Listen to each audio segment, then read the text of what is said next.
Welcome, everyone, and happy Thursday. It is noon Eastern time here in the booming metropolis known as Ambler, Pennsylvania. It's just outside the small little city of Philadelphia. Ambler, noon Eastern time, Thursday. You know what that means. It is time for Talent Experience Live, the show that covers everything that you need to know in talent acquisition, recruiting, talent management, skills, applied AI, and human resources as a whole. I'm your host, Devin Foster, and Talent Experience Live is proudly brought to you by the good folks here at Phenom, whose purpose is to help 1 billion find the right job. Of course, that's not a typo. We've been working at it for years. It is why we host this podcast every single Thursday, why we have another great podcast with Cliff Yerkowitz called Unusual Attitudes, new episode coming out this Monday, so definitely check that out. It is why we are at every event under the sun. It is why we are hosting our flagship event coming up this March 10th through the 12th, known as I Am Phenom. And all of this is great and wonderful, but you may be asking yourself, Devin, events, podcasts, webinars, those are great. How does that help 1 billion people find the right job? And it doesn't. The truth is, we help 1 billion find the right job through our applied AI talent experience platform, which helps candidates find the right fit faster, employees evolve in their current roles and beyond, recruiters achieve next level productivity and efficiency, and managers get to build better teams with data analytics and, of course, automation. All of this information can be found at phenom.com, where I'm sure you'll get a nice little prompt to register for I Am Phenom, featuring our keynote speaker, Simon Sinek. So immediately following this program, why don't you run on over there, phenom.com, learn about our applied AI and learn about I Am Phenom, and don't hesitate to register, because we look forward to seeing you in person in Philadelphia in March. Now, we've paid the bills. We've talked about what Phenom does, our purpose, everything in between. Let's get into the crux of today's episode. Last week, we kicked it off talking about the 5 levels of intelligence and automation. And we started with level 0. So it was episode 1, level 0. Today is episode 2, level 1. It's a lot like a Star Wars movie where you kind of have to follow along in order to keep up with it. But we're going to talk about task level automation and assisted intelligence. Last week, I spoke about how important it is to find yourself on the map where you are at levels. And we also discussed how a lot of organizations are still at level 0, but they are getting these marching orders from the suits behind the desks that say, we need AI in our business. We need to start now. And you're at level 0. You're like, all right, how do I, start off automated workflows? How do I get agents working? How do I start up with voice automation? And it all starts with these steps. So you have to identify where you are. If you're at level 0, go back to the episode that we talked about this week. But today we're going to talk about level 1, that next step. It is a crawl, walk, run process. And I am joined by a very special guest, the real deal himself, John Deal. So we'll welcome him onto the program. John, how are you? I am well, sir. How are you? Fantastic. I had Mike DeMarco on a couple weeks ago, and it was a real missed opportunity because the whole episode was deal or no deal. And it turns out there was no John Deal on the episode. So missed opportunity. Happy to have you here talking about level 1 automation. And you can bring that up with Mike in your spare time if you'd like to. I will indeed. I am excited to be here on part 2, level 1, or episode 2, level 1. Fortunately, we stop at, I think, 6 levels, because then otherwise we'd have to do episode 6, level 7. Yeah, we can't have that. The way it's a lot like a hotel where you hop in the elevator and you're like, I don't know, is it floor 1? Are we in Europe? Is it floor 0? What level am I going to? So that's why we paint the picture nice and early for the folks at home. Yeah, I appreciate it. And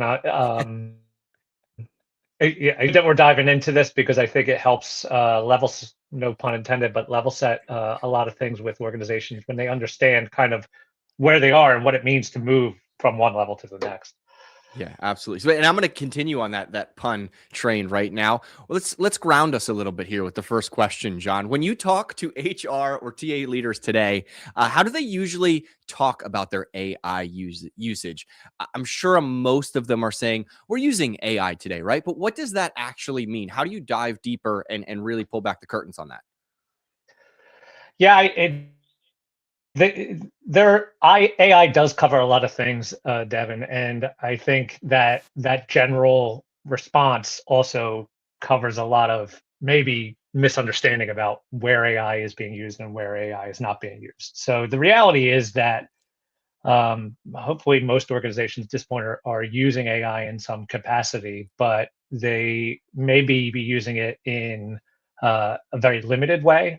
They might not be using it in the most productive way, or they may be using it in a very productive way for a very specific use case, but they don't realize all the other things that AI tool could use, or that it could take advantage of by being paired with other AI tools or automation workflows. So it's really all about diving deep into what is their level of understanding and their organization's level of maturity. Yeah, absolutely. From your experience, I mean, we kind of talked about the confusion there in the beginning. Do most companies find themselves trying to start at level one? They think, oh, we're past level zero. We've been using some AI in some capacity, as you know, just kind of attested to. Is that where most organizations start intentionally, or do they accidentally end up there because they are trying to move too fast and run a marathon when they've been sitting on a couch for 3 weeks? How do they end up at this point? Yeah, I think it's a mixed bag for sure. I think there are the marathoners who are like, yeah, let's go full steam ahead, and then they realize what that means, right? By mile six, and then they got to slow it down a little bit, and then there are the other folks who are like, I'm not ready for all this, or I'm not sure even where to start, or we're heavily regulated, so turn off all the AI, which is at this point, from a phenom perspective, turning off all the AI is almost impossible, right? Because AI is Yeah. basically everywhere. So it's certainly with the organizations that we deal with, it certainly is a mixed bag, and it doesn't matter what size they are or where they're located. It's more the appetite of the organization and the HR team and the IT team to with what they want to try and bite off. Yeah. No, I spoke with UT Health Houston at the tail end of 2025, and they talked about running that marathon immediately. They're like, we were running 6 minute miles through there. We weren't burnt out at all. But obviously, they had the appetite for moving quickly, and I think that's also an aspect to this. Is if you want to succeed and continue to level up, you have to make sure that you're leaving no one behind, right? And that includes all the members on your team, the recruiters, management, hiring managers, and you have to get them all on board in wanting to continue. Now, you mentioned some organizations, they have some red tape where they're not allowed to say AI, right? And I think ways that they are circumventing that, not to be misleading in any way, shape, or form, is they'll talk about it in automation. And that is what level one specifically dives into. In simple terms, it's task level automation. So how can you explain what task level automation means to the audience at home if they maybe feel overwhelmed by this kind of AI jargon? What specifically goes into task level automation? Yeah. So task. Uh, just back, you brought up a good point about AI versus automation. So the idea of automation is following a set of rules, right? It is versus AI, which is potentially reasoning things out and making decisions, or even making assisted decisions, right? Automate task level automation is typically a recruiter or an administrator or somebody on the team is going through and saying, I'm going to set up these rules to automate this individual task that I'm doing, right? And so a good example of that might be uh, somebody comes in for an interview, and I want to make sure that when the interview is done, that they get an email from in the organization, whether it be the recruiter, whether it be the actual interviewer. And so they'll set up an automation that says for that individual task of sending that email, make sure that once the interview is complete, it goes out from Devin Foster or from John Deal, right? Whoever was the interviewer on that interview. And there's some dynamics in there that you can say like, hey, just plug in this token, and you'll plug in the name of whoever it was, right? But it's still just a very narrow use case that a lot of this level one stuff uh, solves for. Yeah, and that's we've been talking about this for years. I mean, here at Phenom, we've always stressed the e-commerce level of experience for candidates, right? And I compare that to when you buy a new pair of UGG boots, John. You get the email that automatically says, "Hey, it's getting sent out, right? We got your order. It'll be in the mail," and then you get updates progressively as it moves through, the mailing system and gets to your doorstep. That's the automation side. Now, when it comes to the intelligence side, specifically assisted intelligence, what does that really mean in this level? And what is AI helping with? And what is it not quite helping with? And one more question before you dive into that. Has anyone tried to circumvent that? We're not allowed to have AI in our organization. You're like, no, no, no, it's not artificial intelligence. This is assisted intelligence. Has that happened yet? Because I think that's a strategy we could use. um, Circumvent is kind of a strong word when we talk about compliance. If I were to use assisted intelligence in answering your question, I would say that there is certainly a benefit in clarifying the difference between the tools that are being used in different cases. So Yes. automation, like I said, is rules based, right? And Mhm. um, that's fairly straightforward to explain to people that, Yeah. hey, I am going to define if then else, right? Yep. Assisted intelligence is AI, and so it's still task related, but it is potentially bringing some intelligence to the table. But mostly for very simple things like if you think about a chatbot on your career site that's maybe answering FAQs, right? Or if you think about you're going to answer some questions as a candidate, and then I'm going to give you some recommended jobs that relate to the answers to your questions, right? What, Yep. what what are you interested in? What are the skills you have? Things like that. So, and then another kind of assisted intelligence use case that a lot of people are used to in general is like semantic search, right? Like the idea that I'm going to type in something into a search bar and it's going to give me results back that aren't exactly what I typed in, but are related to what I typed in, right? These are Yep. all assisted intelligence things. And these are, so when you talk about things like search, like those are the things that I think a lot of people don't realize are AI when they're like, turn off AI. And it's like, okay, you want me to turn off the ability to search semantically so that if somebody goes in and like says misspells a word and doesn't actually mean that word, that you're not going to Mhm. return any results, right? So, Yeah. so clarification more so than circumvention. Yeah, that makes sense, and I apologize about the use of circumvention there. Obviously, Super Bowl's coming up this week. The Patriots are playing. I think it was Bill Belichick said, "If you're not cheating, you're not trying," and they are a clear cut example of that. Go Seahawks! Anyway, moving on, John. Can you share maybe a concrete example from recruiting and HR where level one automation has clearly improved speed and efficiency? I know you mentioned the chatbot there. Maybe it was answering some Q&A. Maybe it was that type of head semantic search.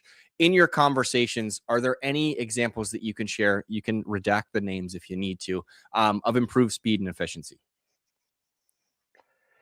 Yeah, so one of the big level one things is really campaign automation, and we have a number of different customers like Mastercard who have taken advantage of this campaign automation, and it's not just the automation of sending campaigns, but it's also the automation of dropping people into relevant campaigns. And so, I think it's fair to say that to your marathon analogy earlier, like you can't get to mile 20 unless you've run mile 19, right? And so it's fair to say that getting to level two means getting to level one, right? And Mhm.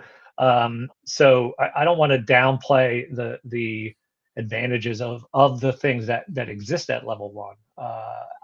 they are important and very beneficial in the grand scheme of things. And so Yeah. level one exists because it has value. It just doesn't necessarily have the same amount of value as level five. But Yeah. when you talk about the ability uh, to sign people up for a talent community and to drop them automatically into a subscription campaign and to send them relevant jobs, and to increase, potentially increase your application rate by 20 or 30%. That those are important value drivers and in big gains even at level one functionality. Yeah.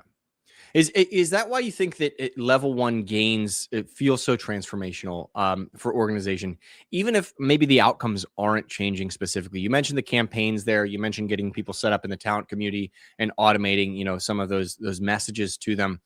That at the end of the day, yes, you could get more applications, you could get more interviews, but it doesn't change hiring, right? And I think that's the goal of a lot of HR, specifically talent acquisition teams.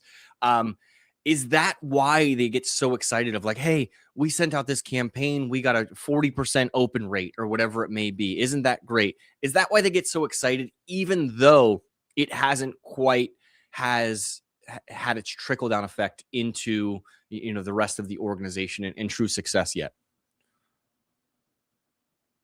Yeah, I mean, there's a reason that Foreigner put out the song "It Feels Like the First Time," right? Like the when you first make that leap, it is transformational, right? And so it reminds me, the other day I was listening to the local sports radio in Philadelphia, and they were talking about the difference between 2017 versus last year's Super Bowl parade. And the primary difference was the one in 2017 was the first one, right?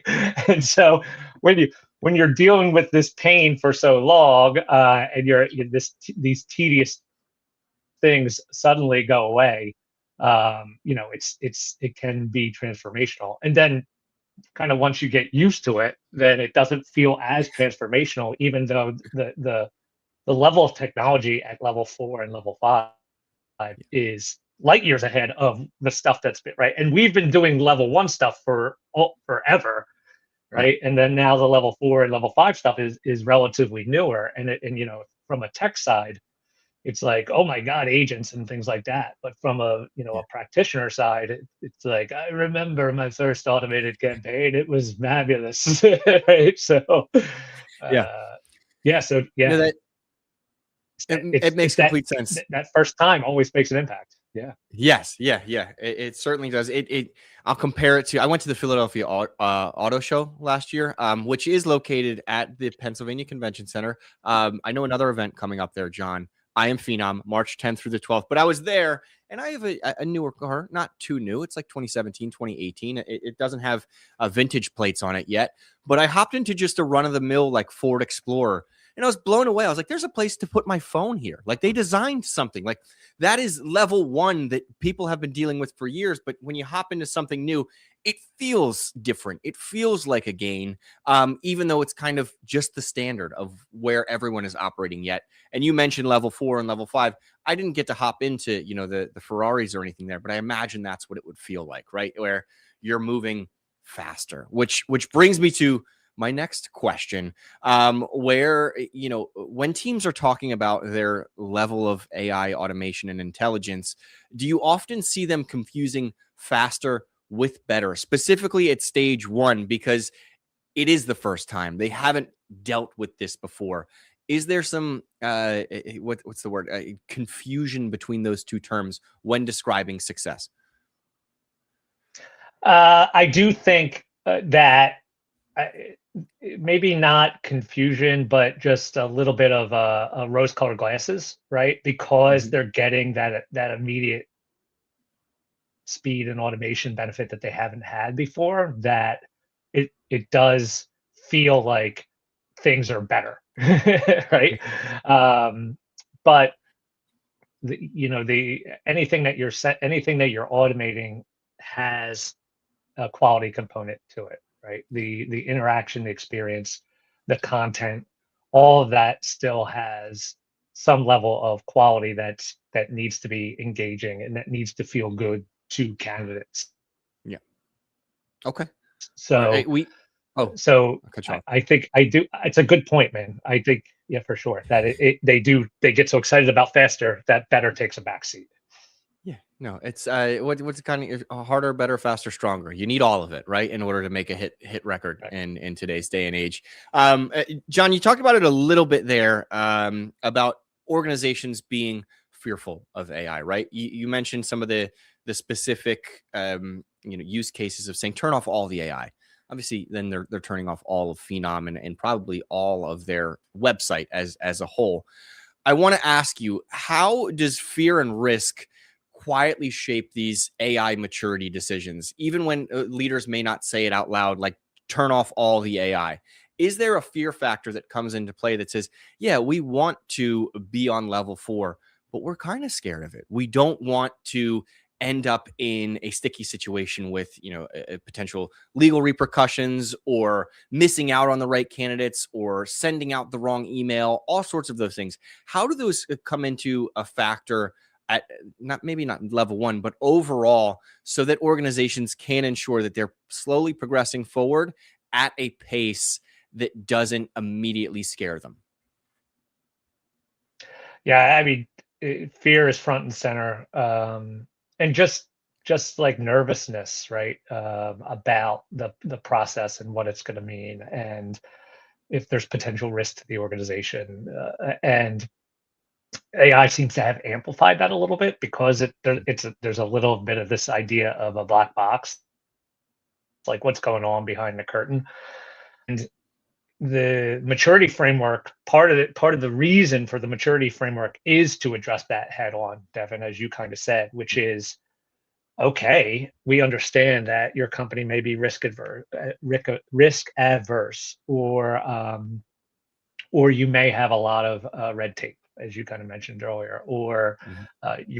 your organization may not be ready for the pace of change, right? All these things are part and parcel of why the levels of maturity were created, to not only show companies where they are, but agree on where they can get to and how they can get there from a very methodical process, right? You Mhm. start running 3 miles a day, and then you move it up to 6 miles a day, and then you eventually get to 15 of it, right? And so um so the measured framework that we've put together is to help alleviate some of that fear and help companies realize level 1 value, and while they're trying to work on justifying level 4 value or level 3 Yeah. value, whatever. Mhm. Yeah. No, that makes sense. And I want to take this moment. If anyone is curious about where to pinpoint where they are at a level perspective from automation and intelligence, feel free to download our 2026 State of Benchmarks report on AI and automation. It is available now. Justin, did you just throw up a little banner for me on there on the bottom? He did. He's the best in the business. That guy behind the camera. Anywho, we always have to pay the bills here, John. One way that I was, leafing through the benchmarks, particularly, was some organizations are saying, hey, we understand that there is a future state where a lot of these things can be automated with agents, from hello to hire. We're not comfortable with that. We want to be only, kind of in this assist only stage, answering those questions from the chatbot that may be FAQs about benefits or time off or things along those lines. We're not ready to have an agent do intake calls or even do interviews or anything like that because we're still scared. What's the real cost of that as other organizations are pushing forward with, voice agents? We were at RKO yesterday and there were some crazy stats and some crazy stories about the number of organizations that have almost fully automated the first stage of their hiring process before they meet with a recruiter ever. How is that going to affect organizations, and not to put fear in their hearts, but how is it going to prevent them from moving forward and keeping up with the Joneses? Yeah, I think it's one of the stats I think yesterday that was shared was one of our customers in the airline industry. They get like 8,000 applications in the first day that they post something, right, for a flight attendant, which was a Mhm. crazy number, right? Yep. So the level one automation won't allow you to get through those 8,000 Yep. applications, right? It just will not. It may help you prioritize them. It may help you send out a nice email saying, "We've received your application," and then another nice email that says, "We still have your application," right? Mhm. Yep. But it will not help, right? And so, the cost of not moving forward or potentially staying at a lower level is twofold, right? Yeah. Missing out on the hires that might be buried in application number 7,500 or Mhm. 7,600, right? And then the additional cost of just hiring somebody in the first 20 because Yep. they were in the first 20, right? Mhm. Yeah. So that's part of the cost. And then the other thing is that automation won't, if you have a very niche role, um, or niche role, if you want to use the better French pronunciation, and those skills are going to be very hard to find. Level one is not going to get you a list of people who have those skills. You Yeah. need higher level. You need the advantages of agents to do the research, to search through databases quickly, to identify, semantically and ontologically, to use a really long word, how skills are related to get to that very hard to find talent. And so, Yeah. that the cost, and it's true cost of leaving roles open longer, and to harken back to Mr. Djokovic's, who is the host of the Unusual Attitudes with Devin Mhm. Foster, blah blah blah, is good podcast though. Mhm. To harken back to his presentation yesterday, these are revenue driving roles, and so that is really ultimately, it's not the cost of hire, it's the cost of lost revenue, Yeah. the cost of vacancy, and that's the true cost of staying stagnant. Yeah. No, it's really true, and I think you mentioned a candidate being in the first 20. You don't want your application process to feel like a giveaway on X, the everything app, right? It's hey, hit reply with XYZ and we'll give you a free promo code. Like it shouldn't be that. Candidates should have confidence that if they see a job posting on LinkedIn that says this job has over 100 applicants, that they have the confidence their resume will be looked at, right? Or evaluated in some way, shape, or form. And I think the other aspect of this, John, is as we, trudge forward towards the future, we're going to start to see a lot more non-traditional candidates that have work experience that isn't necessarily a college degree or isn't in the exact industry.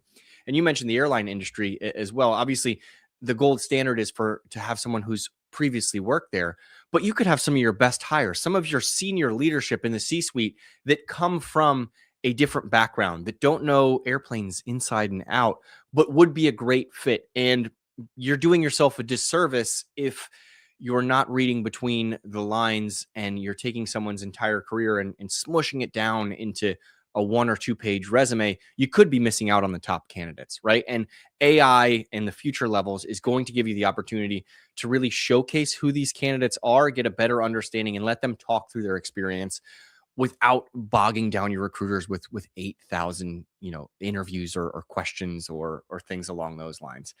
This is why they don't call it talent experience recorded, right? You know that these things are going to happen in a live experience. I think I got cut off there midway through my long soliloquy. I was talking about the mindset shift, right? Of candidates have better expectations. You don't want to have anyone fall through the cracks. You want a candidate not to be timid to apply to a position because they see over 100 people that already applied, right? And they're like, well, they're never going to look at my role. How does that mindset shift happen in order to progress into the future of HR tech and AI and automation and intelligence?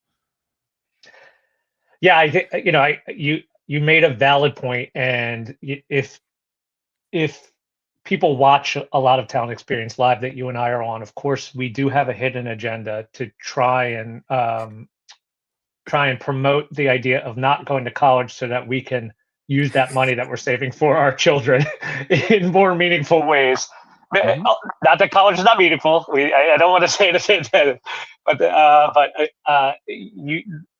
the idea of non-traditional candidates is becoming more and more prevalent, and not just non-traditional in the way that people acquire their skills, but also how the application of skills differ now in different roles, and how people with certain job titles in the past might be applicable to given roles today. And so Mm-hmm.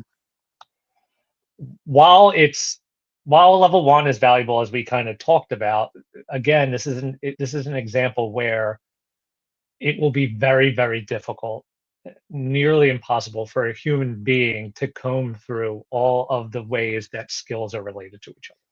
Right? Yep. Just there's too much data. There's too much buried treasure that really requires the advanced levels of AI to go through and do that analysis, and not only do that analysis, but also engage those candidates and get them, make sure that they're in the mix, and also engage the recruiters to let them know that those candidates are in the mix. So, Yep. so I think it's the way to get there is really twofold, right? One is obviously you have to prove the value of the level that you're at. And that is something that is really incumbent upon your tech provider to help support you in. And then the next thing is to take small steps to get to those future levels. And that's something that a responsible technology provider will help lay out for you. Is here's the path, and here's how we're going to get you there, and here's all the milestones along the way. And that is a way that, as the mindset shifts, the technology can shift to support it. Yep. No, and I love that you mentioned there like a mindful tech provider, someone who's looking out for your best interest. Because I want to ask you, I'm sure that there are folks either watching today or they're going to watch tomorrow or they'll catch a clip on LinkedIn, who suspect that they are stuck at level one. Their first gut reaction is going to be, I have to hop online. I have to find, this voice agent in order to stand it up tomorrow. I have to turn on all of my features, right? And I think there's going to be challenges with that. If you were to give one piece of advice to those folks who may feel that they're stuck on level one, what should they evaluate first before buying or turning anything on? Is it a self-reflection of, are we ready for this? Or is it a combination of maybe, what does this entire ecosystem look like in order for me to have success in the future? Yeah, I think it's a combination of those two things, Mr. Foster.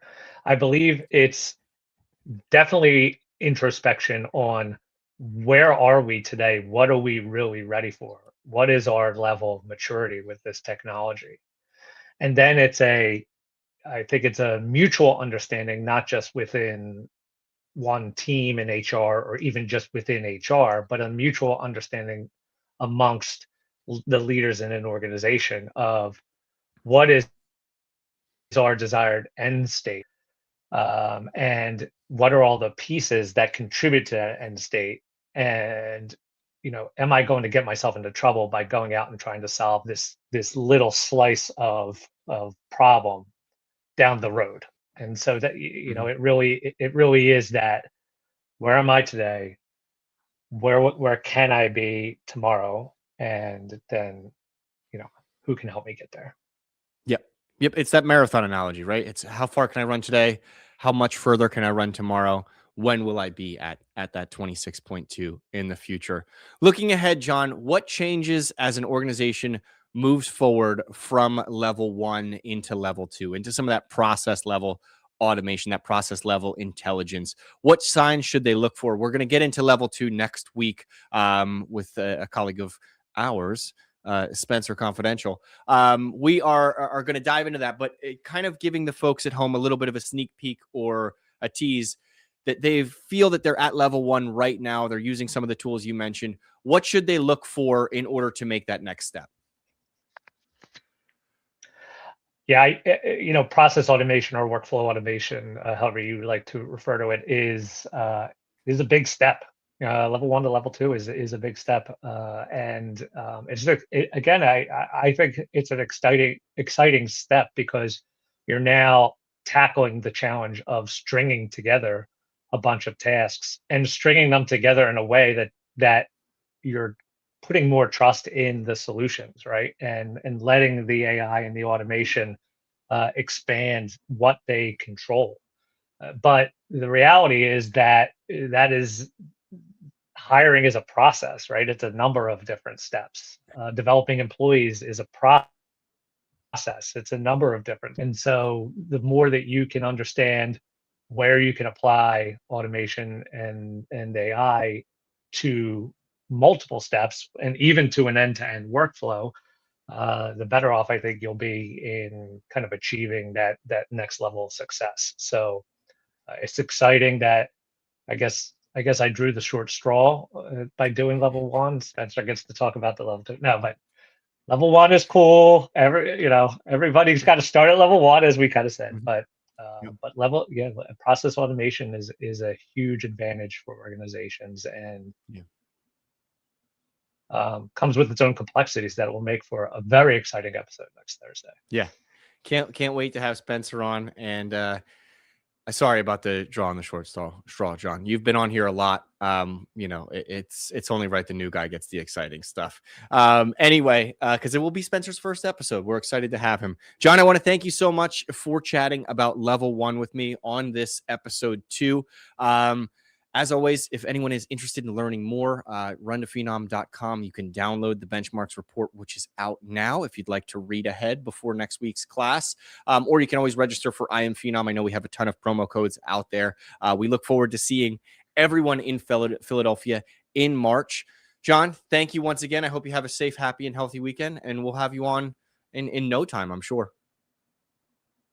Devin, thank you for having me. I actually thought you got a new sponsor for the Talent Experience Live, but then I noticed your collar is like covering the name on your jacket. So I'm like, oh, maybe they didn't agree to the sponsorship.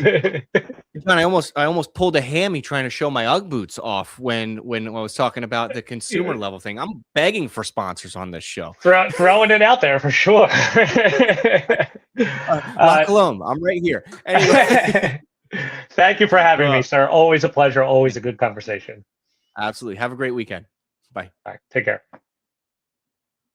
That was John Deal talking about level 1 of the 6 levels of AI and automation here on Talent Experience Live. Like I said, we're going to dive into level 2 next week with Spencer. Can't wait to have you there. In the meantime, everyone have a safe, happy, and healthy weekend. Enjoy the Super Bowl for those of you that care about football, and root for Sam Darnold. He deserves it. Thank you so much. Have a great weekend.